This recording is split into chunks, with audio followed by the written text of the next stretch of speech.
I caught my wife cheating at a secret hotel and shocked her by serving divorce papers right there in the lobby. Hello Reddit I plus here. All right, buckle up, because this is the story of how I caught my wife, now ex-wife, Sandra, cheating in a damn hotel, served her with divorce papers right there in the lobby, and then rode the mess all the way through court. So, I'd had my suspicions for a while. You know how they say you can just feel it when something's off? Yeah, that. Sandra had been pulling the classic moves, super glued to her phone, taking it with her everywhere like it was her oxygen tank, and her work dinners suddenly got real frequent, even though her company isn't exactly known for corporate socializing. I tried to ignore it at first, told myself I was being paranoid. Hell, I wanted to believe that. But then she got careless.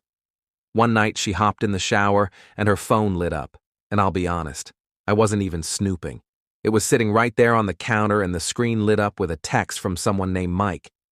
Same place tomorrow? That's all it said. My stomach flipped. Same place? Same? So this wasn't even a one-time screw-up. This was a whole-ass routine. Now, I could have gone nuclear right then and there, but something in me decided I wanted to catch her in person. Not just for proof, but because I wanted her to see me seeing her. I wanted that image burned into her memory forever. Next day, she tells me she's got a lunch meeting and might go shopping after. Lies. I play along, kiss her goodbye, even told her have fun, like an absolute psycho, but inside, I'm making plans. I called my buddy Jeff, who's a lawyer, told him exactly what was going on and said, "Can you draft me up divorce papers?" Like, today. I want to serve her right when I catch her. Jeff, bless his twisted soul, says, "That's diabolical, I'm in." He whips up the papers in record time, gets them all proper and legal, and we meet near the hotel, her little side piece mentioned in the text. Some boutique spot across town. Real cute, real quiet, like the kind of place married people shouldn't be sneaking around in. I get there first. Her car's in the lot. That alone almost made me throw up, but I swallowed it down because I wasn't done yet. I waited in the lobby like a damn predator, just sitting there with an envelope full of consequences.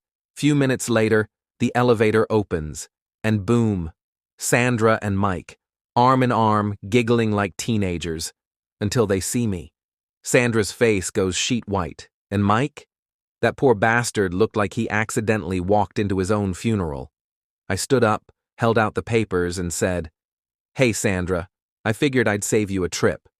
Consider yourself served. Y'all, I've never seen someone go from giggling to sobbing so fast." She starts pleading right there. "It's not what it looks like." I actually laughed out loud. "Sandra," I said, "it looks exactly like what it looks like." Now here's where it gets real fun, because serving the papers was just the appetizer. The main course was court, and trust me, she didn't know what she was in for. The divorce process, aka the real battle. See, when I married Sandra, I wasn't stupid. I knew marriage is love, but divorce is war. So I had a prenup, not just some flimsy piece of paper either. This thing was airtight. We agreed going in that if either one of us cheated, they got nothing. No alimony, no house, no retirement split. Nada. Sandra signed it all smiles back then, because we'd never cheat on each other. Yeah, about that. My lawyer filed everything within 24 hours of me serving her. She lawyered up too, but her lawyer was either lazy, cocky, or both. Because their first move, they tried to argue the prenup was unfair, claimed I tricked her into signing it, said I pressured her.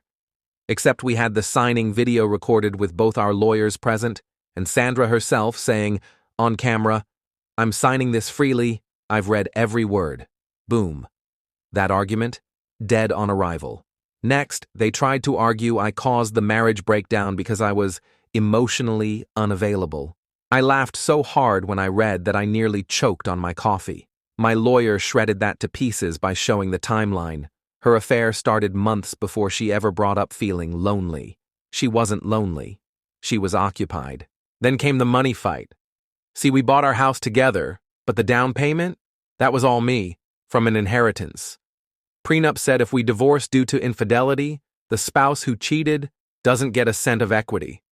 Her lawyer tried to spin it, saying she contributed by decorating and picking out paint colors. My lawyer hit back with, "Cool story, but picking curtains doesn't entitle you to half a house." We went back and forth for a few months. Sandra tried every trick in the book, crying in court, saying she was coerced into cheating, which, how? Even tried to say Mike was just a friend. Except we subpoenaed his texts, and let's just say friends don't send each other those kind of pictures. In the end, I walked out with the house, my retirement untouched, and she walked out with nothing but her clothes and a bruised ego. No alimony, no settlement, just a firm handshake from reality. I won't lie, divorce sucks even when you win. I spent a few months drinking too much, sleeping too little, and wondering if I was broken. But one night, I realized, nah, I wasn't broken. I was free. Sandra, last I heard, tried moving in with Mike. That lasted about 6 weeks.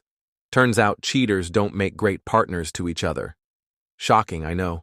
As for me, I'm doing all right. I got my house, my peace, and a hell of a story to tell at every barbecue for the rest of my life. So yeah, if you ever get cheated on, catch 'em in person, serve the papers with flair, and make sure your prenup's bulletproof. That's my advice.